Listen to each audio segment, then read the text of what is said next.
Hello and welcome to week 2 in psychology seminar. So it's great to get to know you folks this first week. And here we go. This chapter 2 in this class is going to be KVCC and the Associates of Science in Psychology program. So getting to know a little bit about KVCC and the program. Now, I want to start off, as I started off in the course book, talking about the students at KVCC.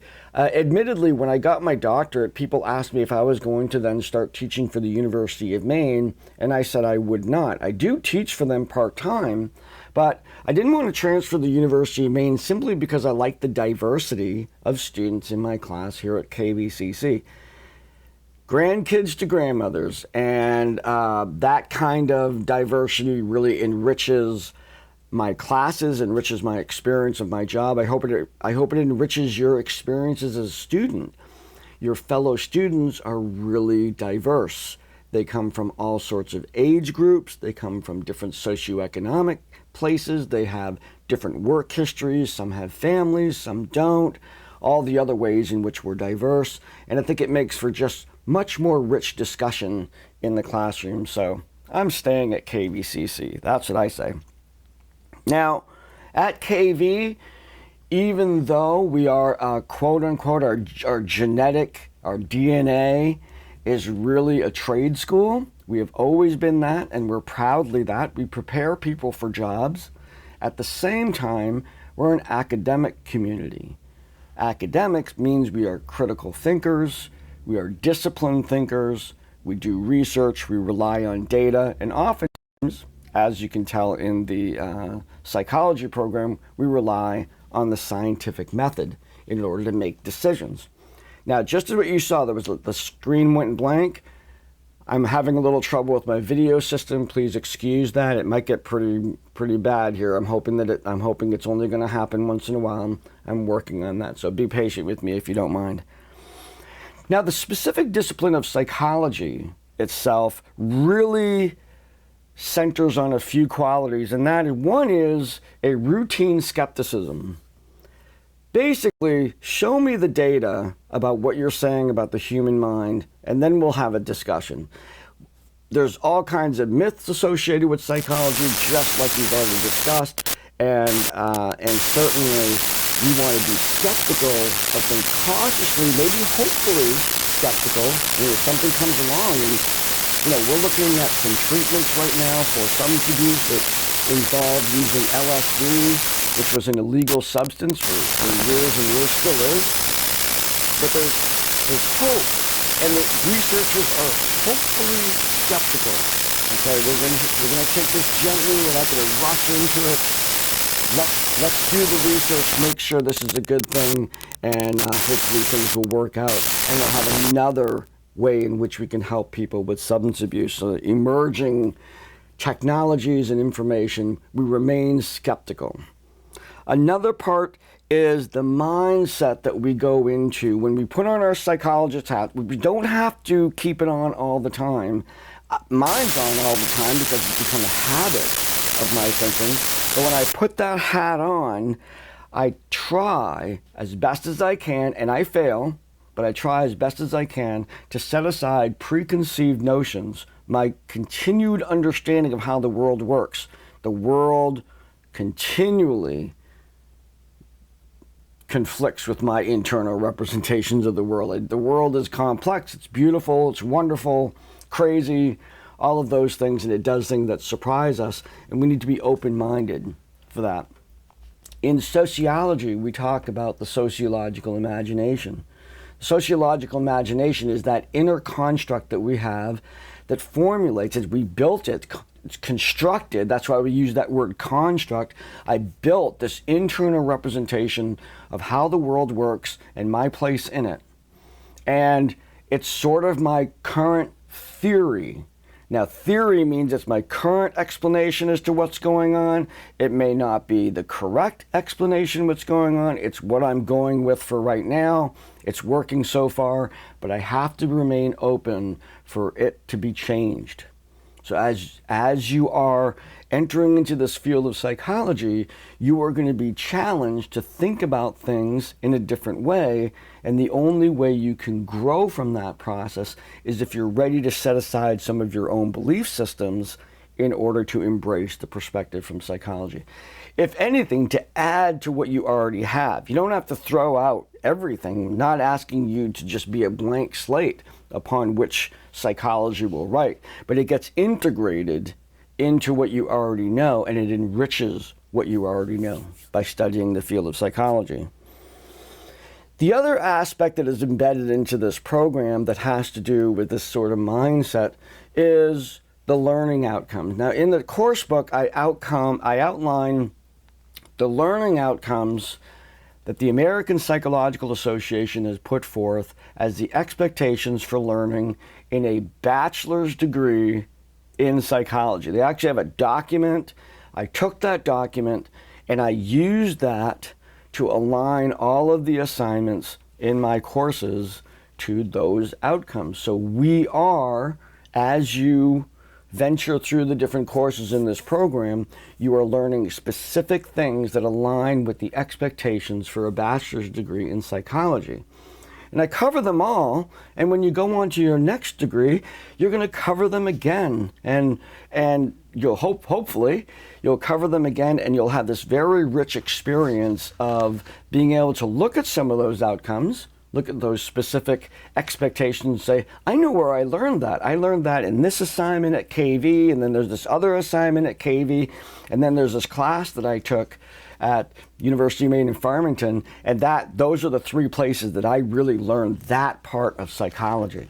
And so trying to keep that all aligned was a goal of mine. And when you look in each one of the course books, in the front matter, there's a section that defines where do all the assignments in the class align with each one of those outcomes. There's also additional outcomes, the value rubrics. We're going to get into that a little bit later in this course, getting a little bit more specific about that. And when you're looking through any one of those course books, you're going to see some of them are red, some of them are highlighted red. And that's for my use.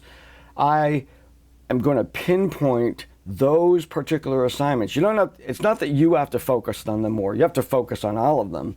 But when I'm determining how well the classes have done in meeting those guidelines, those are the assignments that I'm going to be looking at. Can't look at all of them. I don't have the technology for that, but I can look at one in each class, in each one of those categories, and I can determine how well did we do? How well did we do teaching you, and how well did you do learning? And I use that information to modify the assignment for the next time to make it better for you, and to help you learn better in that particular area. Of course, all of the assignments are up for changing, but those are the ones that I spend time looking at specifically for that reason. Now, the next place is, where do you get good advice on this? From me. hate to point it at me, but I'm your advisor, and I'm the key person to contact. However, I do in every one of the classes that you're going to take in psych, there's a discussion board where you can reach out and post a question to other students and the instructor, and that's a good place to start to get some of your questions answered. However, if you have really important questions like, what about this class, or should I take, or when is this class going to be next offered, or something like that, I'm pretty much the only one that knows all that information, so reaching out to me is going to be very important. That's one of the reasons why I had this PSY102 class, is that so you can get to know me really well, good enough so that you feel comfortable enough emailing me, reaching out to me, setting up a meeting with me on Zoom or whatever, and getting to know me a little bit so you can ask those questions. Okay, so the work for this particular week is there's a discussion where I'm having you go on to the KVCC website, look at the KVCC program, look at what it's all about, and hey, are you in the right place? You're really excited about this? Is this something you're very curious about? Ready to dig into some of this information and challenge your preconceptions about human beings and understand people better? If that's where you are, then you're in the right place. But I want you to go look at that website, see all that's there, look up the Psi Beta information that's on there. It has to do with our Honor Society, and see what you can do if you want to get interested in that. The second one, and I'm going to be a little cautious about this one, this is a KVCC website scavenger hunt. Now, our website just changed. I don't know if any of the stuff is still on there or not. Do it the best you can, and we'll see where it goes. I'm just going to leave it at that. So don't worry about the grade on that one. And finally, for the last assignment, the assignment is to meet with me. Now, because I have two very large classes of this, what I'm going to do is I'm going to set up times where I'm available, and groups of you I'm hoping will sign up for those times.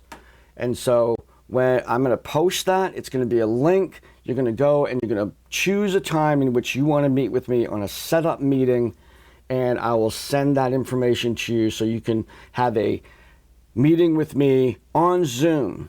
Okay. Now, aside from that, I'm also available if you're on campus, you want to have a one-on-one face-to-face meeting with me. That's fine too. Just reach out to me directly for that. But I will be posting a link so you can sign up for times over the next 2 weeks. I'm going to spread this out. There's 40 something of you. I can't have 40 individual meetings.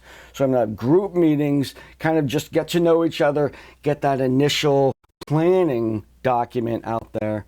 If you go into the course timeline, there's a link for a PDF that is my planning. It's my own personal planning document that I use to help you schedule your classes. And we're going to use that together. I'm going to have a version of it. You're going to have a version of it. I fill that out, but I want you to have that on hand. So download that, print it, have it ready for when we do meet as a group or if we meet one-on-one, because that's the document we're going to be kind of going over a little bit. We can't plan yet because the spring schedule's not out, for your other classes. But I can tell you when every single psych class is going to be available forever and for the entire time here. So we can talk a little bit about those, but this is really just a time for us to meet and for you to get into that document that helps you make sure that you meet all the criteria of this program. So I'm looking forward to seeing you in the discussions, talking about the psychology program and the correct fit. And then I'm looking forward to hearing from each one of you, signing up for my meetings. This is a little different than what it says in the course book because there's, that was small classes and now it's larger classes. And so I'm looking to divide that up into meetings that you can have multiple people in those. You get to know each other face to face on Zoom as well. And so as you can tell, my screen is blanking out all over the place. So I will end it here and see you online in the discussions. Take care.